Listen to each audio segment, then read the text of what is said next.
LPU ప్లేస్మెంట్ల రికార్డులు సృష్టిస్తోంది. Final year student 2.5 కోట్ల ప్యాకేజ్ పొందుతున్నారు. 1700 మందికి పైగా ఎల్పియు స్టూడెంట్స్ 10 లక్షల నుంచి 2.5 కోట్ల ప్యాకేజెస్ పొందారు. విద్యా విప్లవం ప్రారంభమైంది లవ్లీ ప్రొఫెషనల్ యూనివర్సిటీలో. పవన్ కళ్యాణ్ పరువు నష్టం కేసుపై హైకోర్టులో వాదనలు జరిగాయి. కేసు ఉపసంహరణపై హైకోర్టులో క్రిమినల్ రివిజన్ పిటిషన్ దాఖలైంది. రివిజన్ పిటిషన్కు నంబర్ కేటాయించే విషయంపై హైకోర్టుకు విచారణ జరిపింది. నంబర్ కేటాయించాలని రిజిస్ట్రీని ఆదేశిస్తూ కోర్టు ఉత్తర్వులు జారీ చేసింది. 2023లో ఏలూరులో జరిగిన వారాహి యాత్రలో పవన్ అనుచిత వ్యాఖ్యలు చేశారు. వాలంటీర్ల వల్ల 30,000 మందికి పైగా కనిపించకుండా పోయారని పవన్ అన్నారు. పవన్ వ్యాఖ్యలతో క్రిమినల్ కేసు నమోదైంది. కూటమి అధికారంలోకి వచ్చాక కేసు ఉపసంహరణకు సర్కార్ ప్రయత్నాలు చేసింది. ప్రాసిక్యూషన్ ఉపసంహరించుకునేందుకు అనుమతి ఇవ్వాలని గుంటూరు కోర్టులో పిటిషన్ వేసింది కూటమి సర్కార్. దీంతో గుంటూరు కోర్టు ఉత్తర్వులను హైకోర్టులో వాలంటీర్లు సవాల్ చేశారు. దీంతో నెంబర్ కేటాయించే అంశంపై హైకోర్టులో వాదనలు జరిగాయి.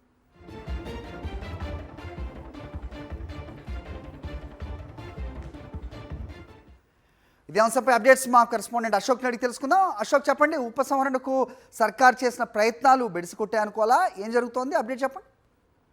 ఖచ్చితంగా బెడిసికొట్టాయని చెప్పుకోవచ్చు. 2023లో ఏలూరులో జరిగిన వారాహి యాత్రలో పవన్ కళ్యాణ్ మాట్లాడుతూ రాష్ట్రంలో అంటే గత ప్రభుత్వంలో 30,000 మంది మహిళలు కనిపించకుండా పోయారు, దీని వెనుక వాలంటీర్లు ఉన్నారంటూ అనుచిత వ్యాఖ్యలు చేశారు. అప్పట్లో ఈ వ్యాఖ్యలపై పవన్ కళ్యాణ్ చేసిన వ్యాఖ్యలపై రాష్ట్ర వ్యాప్తంగా తీవ్ర నిరసనలు వ్యక్తమయ్యాయి. ప్రభుత్వం కూడా దీన్ని సీరియస్ గా తీసుకుంది. ప్రభుత్వ పరువు ప్రతిష్టకు భంగం కలిగించేలా పవన్ కళ్యాణ్ మాట్లాడారు కాబట్టి క్రిమినల్ కేసుకు సంబంధించి దాఖలు చేయాలని గుంటూరు కోర్టు పీపీని అప్పట్లో ప్రభుత్వం ఆదేశిస్తూ ఒక జీవో జారీ చేసింది. ఈ కేసు విచారణకి స్వీకరించింది ప్రభుత్వం.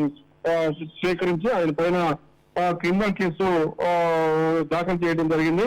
అయితే ప్రధానంగా గుంటూరు జిల్లా ప్రధాన న్యాయస్థానం తదుపరి విచారణ కోసం ఈ కేసును 4వ అదనపు జిల్లా కోర్టుకు బదిలీ చేసింది. తర్వాత కూటమి ప్రభుత్వం అధికారంలోకి రాగానే వెంటనే నుంచి తప్పించుకోవడానికి ప్రభుత్వం పావులు జరిపింది. అందులో భాగంగానే వెంటనే పబ్లిక్ ప్రాసిక్యూటర్ గతంలో పవన్ కళ్యాణ్ పైన దాఖలు చేసిన పౌర నష్టం కేసులో ప్రాసిక్యూషన్ ఉపసంహరించేందుకు అనుమతి ఇవ్వాలంటూ గుంటూరు కోర్టులో పిటిషన్ దాఖలు చేశారు.